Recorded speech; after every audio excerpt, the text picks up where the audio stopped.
세상을 바꿀 만한 아주 혁신적인 기술을 가진 작은 스타트업을 한번 상상해 보시죠. 네, 이 회사의 가장 큰 고민, 뭘까요? 아마도 첫 고객을 찾는 일일 겁니다. 그렇죠. 첫 고객? 그것도 자신들의 기술력을 딱 알아봐줄 아주 덩치 크고 신뢰도 높은 첫 고객 말이죠.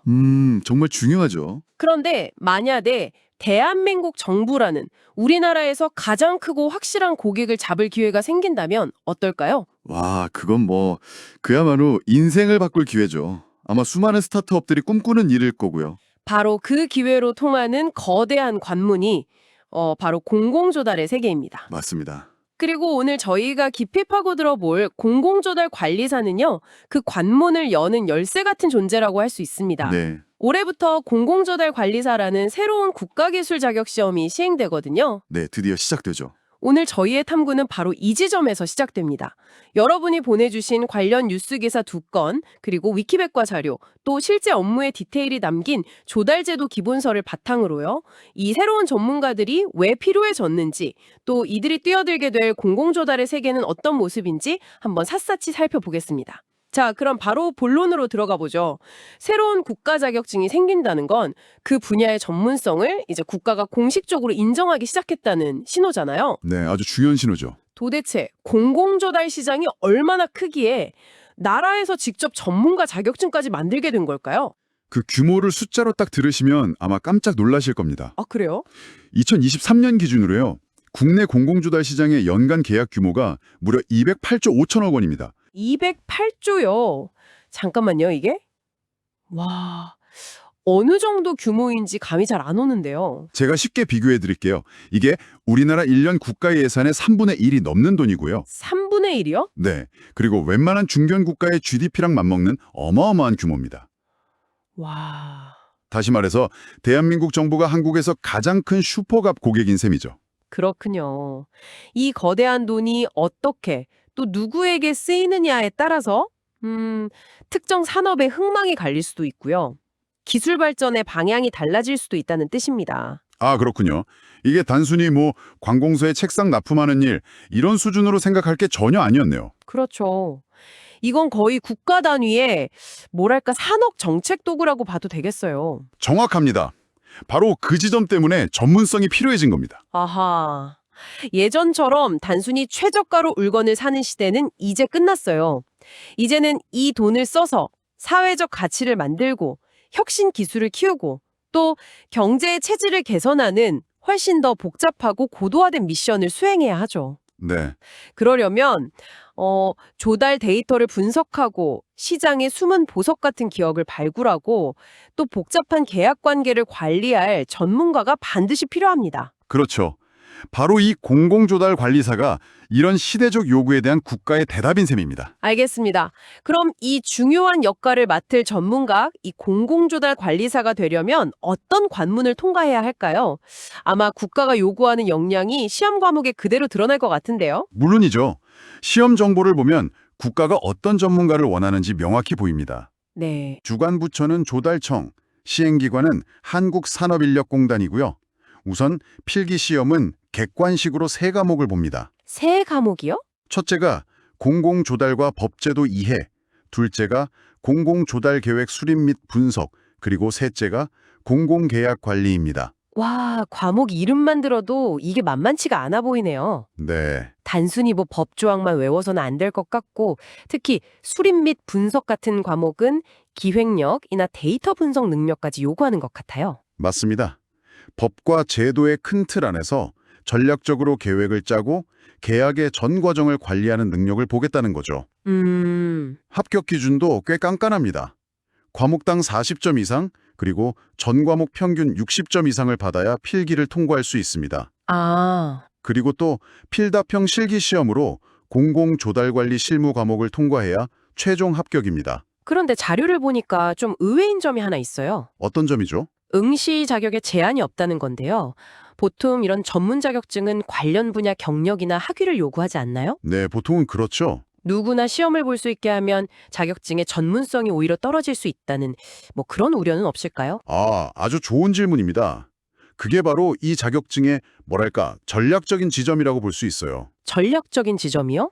일부러 진입장벽을 낮춘 겁니다. 아, 기존의 공공조달 업무가 좀 특정 공무원이나 소수의 업계 관계자들 사이에서만 이루어졌다면 이제는 경영, 법률, IT, 데이터 분석 이런 다양한 배경을 가진 인재들이 이 시장에 들어와서 판을 좀 흔들어주길 바라는 거죠. 새로운 시각을 가진 사람들이 필요하다. 그렇죠.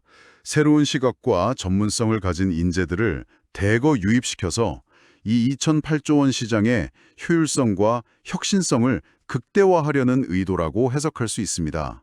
아, 그런 깊은 뜻이 있었군요. 문을 활짝 열어서 새로운 피를 수혈하겠다는 거네요. 맞습니다. 첫 시험이 바로 올해 2026년 10월과 11월에 치러진다고 하니까 와, 지금부터 준비하는 분들이 정말 많겠어요. 그렇죠. 이렇게 새로운 유망 자격증이 등장하면 가장 발빠르게 움직이는 곳이 어딘지 아시죠? 어딜까요? 교육계 됐죠? 바로 교육계입니다. 역시 아니나 다를까 영남 이공대학교에서는 2026학년도 그러니까 올해부터 아예 공공조달 학과를 새로 만든다고 합니다. 정말 발빠른 움직임이네요. 여기서 주목할 점은요. 대학이 그냥 책상에 앉아서 이론만 가르치겠다는 게 아니라는 겁니다. 아, 그런가요? 네.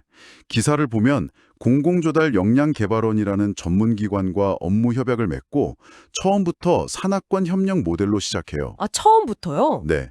시장의 수요를 정확히 파악하고 현장에서 바로 뜰 수 있는 인재를 키워내겠다는 목표가 아주 명확하죠. 와, 그럼 학생들 입장에서는 정말 좋은 기회겠어요.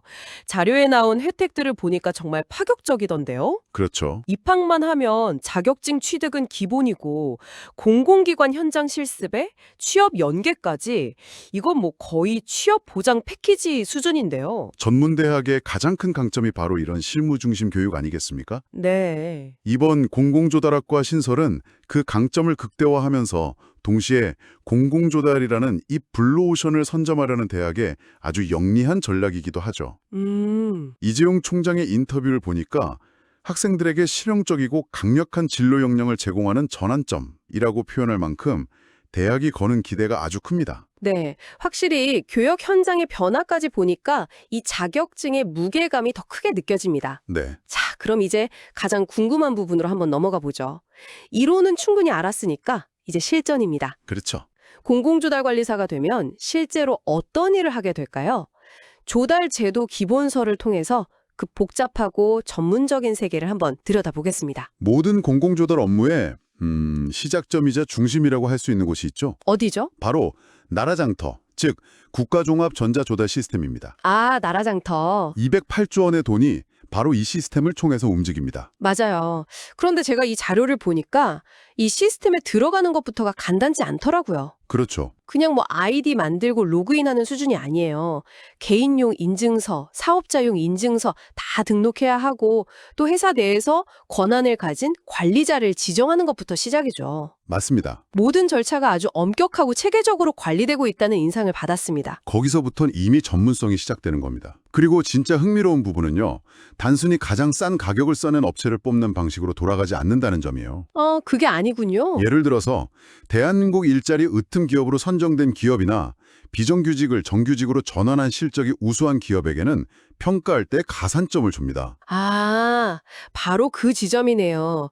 그러니까 정부가 물건을 하나 사더라도 그 돈을 토해서 고용 안정이라는 사회적 가치를 함께 구매하는 셈이군요. 바로 그겁니다. 단순히 비용만 생각하는 게 아니라 우리 사회에 어떤 긍정적인 영향을 미칠지까지 고려하는 거네요. 그게 바로 현대 공공조달의 철학이죠.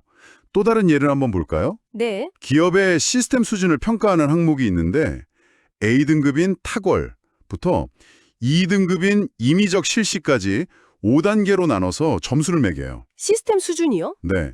여기서 말하는 시스템이라는 게 뭐냐면 고객 불만 처리 절차, 품질 개선 활동, 재발 방지 대책 같은 것들입니다. 와, 단순히 우리 제품 좋아요 라는 서류만 보는 게 아니네요, 정말. 그렇죠. 그 회사가 실제로 얼마나 체계적으로 품질을 관리하고 또 고객에게 책임지려는 의지가 있는지를 속속들이 들여다보겠다는 거군요. 맞습니다. 이런 평가 기준들을 제대로 이해하고 준비하는 것만으로도 기업에게는 엄청난 컨설팅이 필요한 영역입니다. 공공조달관리사는 바로 이런 부분에서 기업을 돕는 역할을 할 수 있겠죠. 그렇겠네요. 그리고 여기서 더 나아가면 정말 흥미로운 제도들이 기다리고 있습니다. 어떤 거죠? 바로 혁신적인 기술을 가진 기업들을 위한 제도들인데요. 아까 저희가 이야기했던 그 세상을 바꿀 기술을 가진 작은 스타트업을 위한 제도들이겠네요. 네, 맞습니다. 이 조달제도 기본서에 나온 우수제품 지정 제도를 보니까 와, 이건 정말 통과하기가 하늘의 별 따기 같던데요. 어떤 점이 그렇게 인상 깊으셨나요? 일단 심사위원들의 구성부터가 달라요. 교수, 특허심사관, 변리사 같은 외부 전문가들이 기술심의회를 구성해서 1차로 기술력을 평가하고요. 네, 그렇죠. 근데 여기서 끝이 아닙니다. 조달품질원에서 직원이 직접 공장에 찾아가서 정말로 이 회사가 이 제품을 만들 능력이 있는지, 제양된 기술이 실제로 구현되는지 눈으로 확인하는 현장 실태조사까지 해요. 제가 아는 한 중소기업 대표님은 이 현장 실사에서 3번이나 떨어졌다고 하더라고요. 3번이나요? 네, 심사관들이 생산 라인의 먼지까지 체크할 정도로 아주 깜깜하게 본다고 합니다. 와, 그만큼 이 우수 제품 딱지를 받는다는 건 국가가 그 기업의 기술력과 품질을 공인해준다는 의미니까요. 일단 지정되기만 하면 공공기관과 수혜 계약을 할 수 있는 등 엄청난 혜택이 주어집니다. 정말 좁은 문이네요. 하지만 그 문을 통과한 기업에게는 확실한 보상을 주는군요. 그렇죠. 공공조달이 기술력 있는 중소기업을 발굴하고 키워주는 뭐랄까 인큐베이터 역할을 톡톡히 하고 있는 거네요. 맞습니다. 그리고 여기서 한 걸음 더 나아간 더 파격적인 제도가 바로 혁신 제품을 위한 제도입니다. 더 파격적인 게 있다고요? 네, 신제품 민간 전문가 추천 제도라는 게 있는데 이건 말 그대로 숨어있는 보석을 찾아내는 제도예요. 민간 전문가 추천제도요? 정부가 아니라 민간 전문가가 추천한다고요? 네, 정부가 시장의 모든 유망 기술을 파악하기는 어렵잖아요. 그렇죠. 그래서 기술력은 정말 뛰어난데 정부가 부족하거나 마케팅 능력이 없어서 조달 시장 문을 두드리지 못하는 기업들을 시장에 있는 민간 전문가들이 직접 발굴해서 정부에 추천해 주는 겁니다. 와, 그럼 정부는 그 추천을 믿고 시범 구매를 해주는 거죠. 정말 좋은 제도네요. 우리 처음에 이야기했던 그 스타트업에게는 그야말로 가뭄의 단비 같은 소식이겠어요. 정부가 직접 찾아와서 저희한테 한번 팔아보세요 라고 말해주는 거니까요. 그렇죠. 심지어 혁신제품 지원센터라는 곳에서는 정책 지원, 지정 컨설팅, 더 나아가 해외 진출까지 체계적으로 도와줍니다.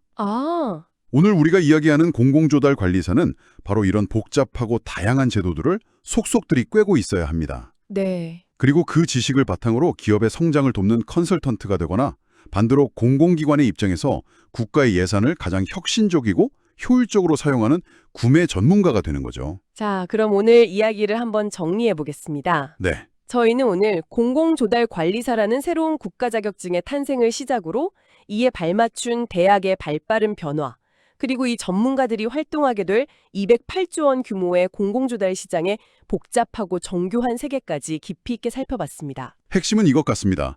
공공조달이 더 이상 단순한 행정 업무나 회계 처리의 영역이 아니라 고도의 전문성을 요구하는 전략적인 분야로 인정받기 시작했다는 것. 명백한 신호군요. 네. 그리고 이 공공조달관리사 자격증은 앞으로 그 전문성을 증명하는 중요한 기준점이 될 거라는 점이죠. 오늘 대화를 통해서 공공조달이 하는 분야가 단순히 물건을 사고 파는 계약을 넘어서요. 한 기업의 운명을 바꾸고 국가의 기술 혁신 방향을 결정하며 더 나아가 일자리 창출 같은 사회적 가치까지 만들어내는 아주 중요한 지렛대 역할을 한다는 걸 다시 한번 깨닫게 됐습니다. 맞습니다. 208조 원이라는 거대한 자금이 움직이는 곳인 만큼 그 돈을 다루는 사람들에게는 높은 수준의 전문성과 함께 투명성, 그리고 사회적 책임감까지 요구될 수밖에 없습니다. 그럼 마지막으로 생각해볼 질문을 하나 던져보면서 마무리할까 합니다. 네. 오늘 살펴본 것처럼 공공조달은 이미 일자리 창출이나 기술 혁신 같은 사회적 가치를 평가에 반영하고 있습니다. 앞으로 ESG, 즉 환경, 사회 지배구조 경영이 거스를 수 없는 대세가 되는 시대에 미래의 공공조달 관리사에게는 또 어떤 새로운 역량과 전문성이 요구될까요?